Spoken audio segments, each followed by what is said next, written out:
Nah,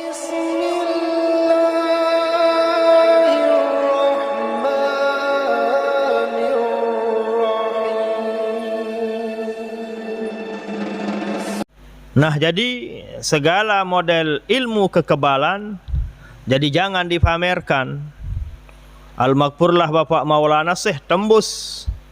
Demikian juga Sayyidina Hamzah, pamannya Rasul sallallahu alaihi wasallam, pos dibacok oleh Al-Wahsy, budak daripada Hindun, tembus juga saat itu.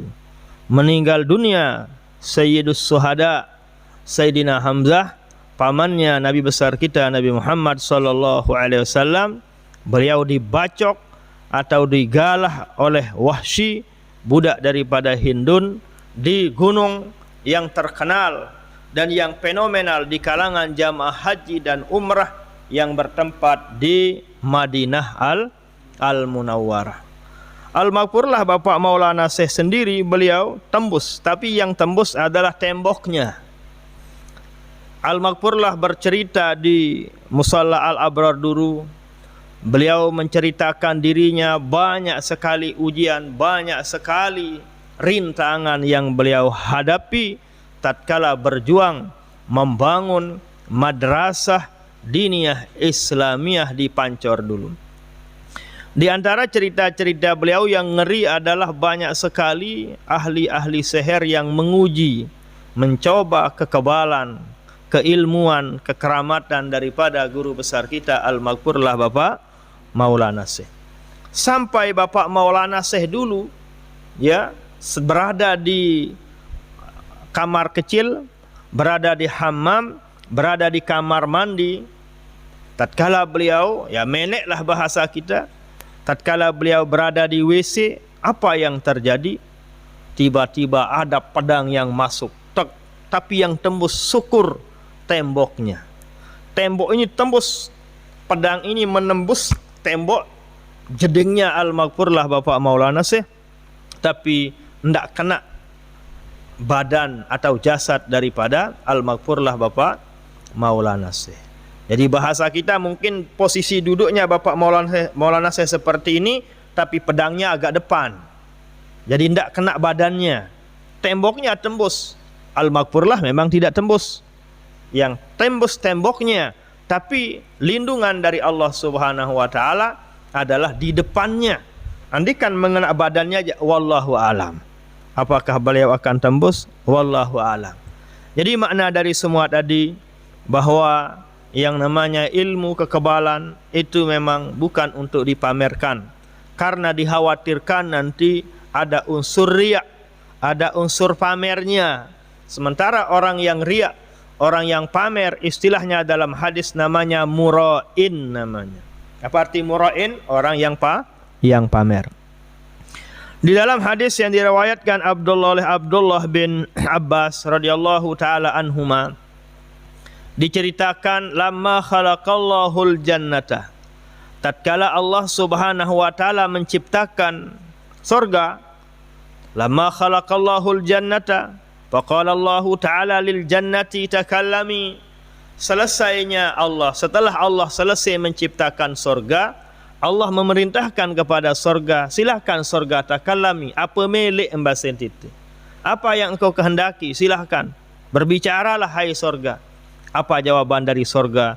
Jawabannya adalah inni haramun ala kulli bakhilin wa munafiqin wa mura'in. Sesungguhnya haram bagi diriku ya Allah. Bahasa halusnya ndek kekanggo nih ya Allah. Ini kata surga kepada Allah Subhanahu wa taala. Ndek kanggo dengan sa bakhil, orang yang pelit. Yang kedua adalah orang yang pada di haramun ala kulli bakhilin wa munafiqin, orang yang munafik.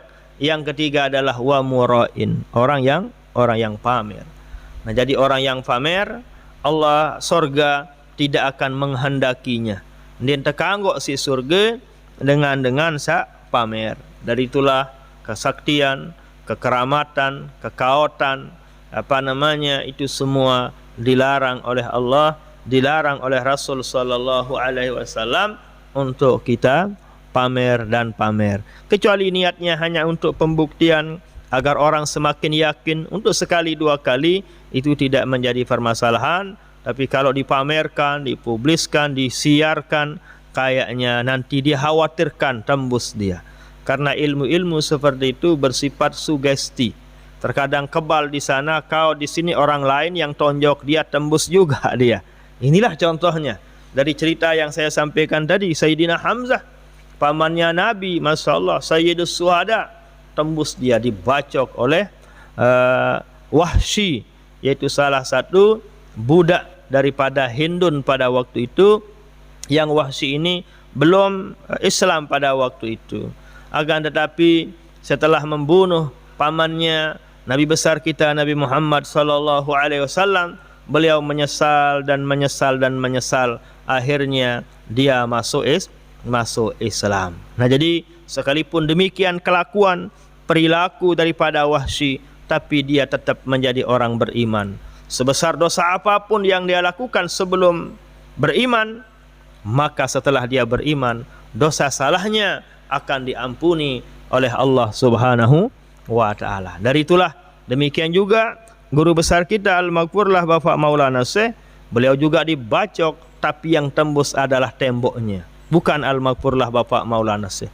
Andikan pas tembok tempat duduknya beliau masuk, wallahu alam. Tapi begitulah cerita dari gada guru besar kami Al-Maghfurlah Bapak Maulana Syekh. Beliau dibacok oleh pedang, tapi yang tembus adalah temboknya. Beliau tidak apa-apa. Sering diseher, sering begitu dan begini. Bahkan pada salah satu hultah dulu, ada yang seher yang kekuatannya bisa membunuh orang 1 jam. Ada yang 1 jam, ada yang 2 jam, ada yang 3 jam. Itu dibuang ke Laut Merah dulu.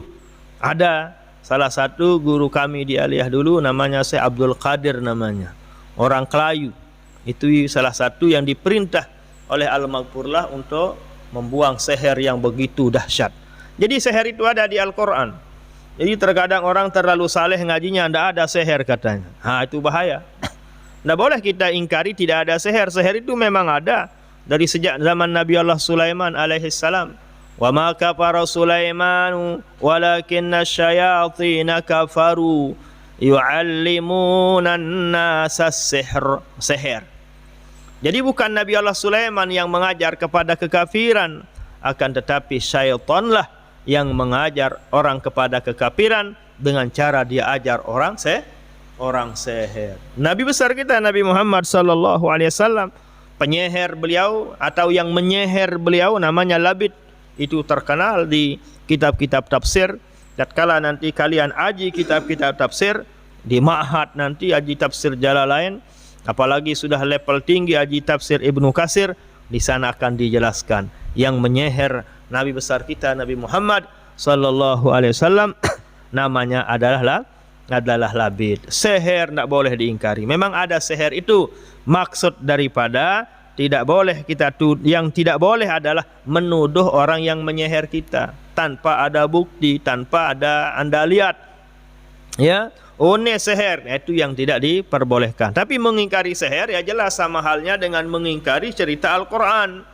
Seher itu ada, cuman menuduh orang yang menyeher kita tanpa bukti, itulah yang tidak diperbolehkan.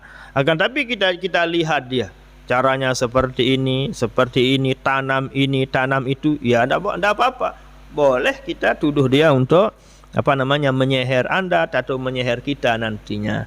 Itulah tentang sekilas yang sejarah yang pernah kami dengar dari guru besar kita Al-Maghfurlah Bapak Maulana Syekh. Beliau dibacok, tapi yang tembus adalah temboknya. Nah, mudah-mudahan cerita ini bermanfaat.